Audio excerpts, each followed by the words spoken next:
I asked Joe Jenkins, flattened musk turtle biologist, so the guy who knows more about flattened musk turtles than anybody in the world and is kind of responsible for making sure that there's some left. Why is that important to you? And he had a great answer about Aldo Leopold's keeping all the parts and that stuff. But why is it important to you? I think the story of the land and the story of how the landscape is treated is that's the story of us. Like when history books look back on our generation, it's going to be a lot of that is going to be what we did to the landscape and how we treated it. And I don't know, it was such an important part of my life. I think people need it. I think people need it as a place to go and heal and re-energize. And I can promise you, I'm not going, because I worked there for years. I'm not going to Bridge Street Shopping Center to re-energize myself. I can promise you that. I worked in an outdoor store there, and when I was in college. But like, that's not down in Huntsville. Yeah, I went to see the Avatar in that new movie theater when they first built that. Yeah. If you ever went in Mountain High down there, you might have ran into me. But, gotcha. An earlier version. Yeah. I was rock climbing and hiking and backpacking then, and I looked a lot different. I was about 60 pounds lighter. But yeah, that's not where I go to re-energize, and I think that's something you can only get from nature, and that's something I struggle with, like that area of Limestone County that's being annexed by Huntsville, it's being annexed by a city council that's making decisions for an area that they have no history with. Like, they don't know what used to be there and how that, they don't know much about those communities, and that's why things end up happening where you have, have you been through Belmina? Yes. And they have the rock quarry. I'm not joking. You can stand in the parking lot of the post office, downtown Belmina, and I can throw a rock onto the rock quarry property. In the middle of town. And it's because they don't care and they don't have anything investment in that community. But that's what I was getting to is the Mooresville whole area there in Mooresville is about to be, 5,000 people put on that spot. And it's for, on one side of things, that's 5,000 people who are going to have a lot of access to Wheeler National Wildlife Refuge and nature, which I think neighborhoods need. Like, kids need to be raised places where they can explore nature.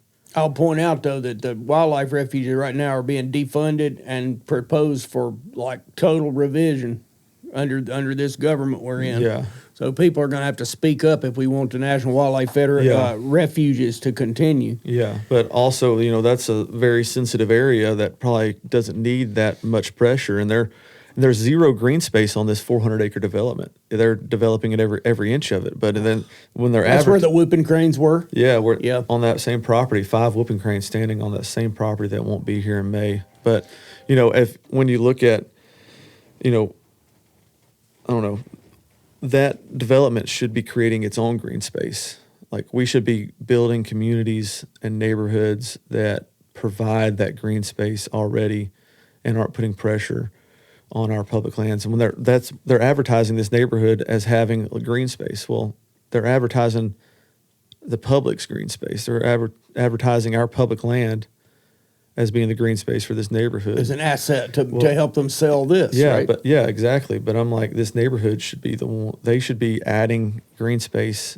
That should be a requirement for places children are raised, because I believe children need access to the outdoors, and it's a necessity.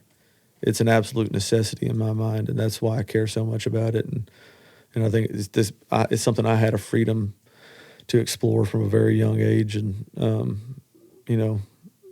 maybe I might have had too much freedom out in the woods, but I always found my way back home, and it was the place I wanted to be and the place I relax. And I think Worth and I were talking about this earlier this morning, of the people who are paying attention at all, a majority, maybe it's slim, would totally agree that our lives are enriched by access to natural spaces and the mystery and wonder of a green space. Not that's a true green lawn. I'm talking about. I'm talking about our actual function in wild place, even if it's in the midst of a housing development. Yeah.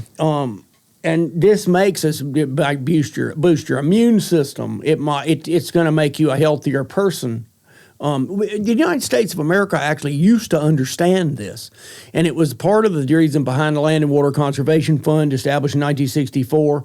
It was part of the Erodible Cropland Program and the CRP that came after it. It was part of, especially Land and Water Conservation Fund, because they paid for places. They wanted children to be active. You could swim in a pool, so they would fund a swimming pool, even though it was an environmental, conservation thing. They wanted people and now it's part of national security. I go through this all the time. After I read the Too Fat to Fight study in the 1990s, they couldn't get people into shape. You knew about that word. They couldn't get them into shape to get in the Marine Corps and pass the test, because they didn't have access to ballparks and swimming pools and all this stuff. So it was a national security thing to create a healthier foundational America. Mm-hmm. And I have been on this ever since. I'm like, this is the interest on the principle of doing the right thing. Yeah. You have healthy children, and their minds are expanded by looking at 12 different kind of stingless bees. Holy smokes, what is that? Yeah.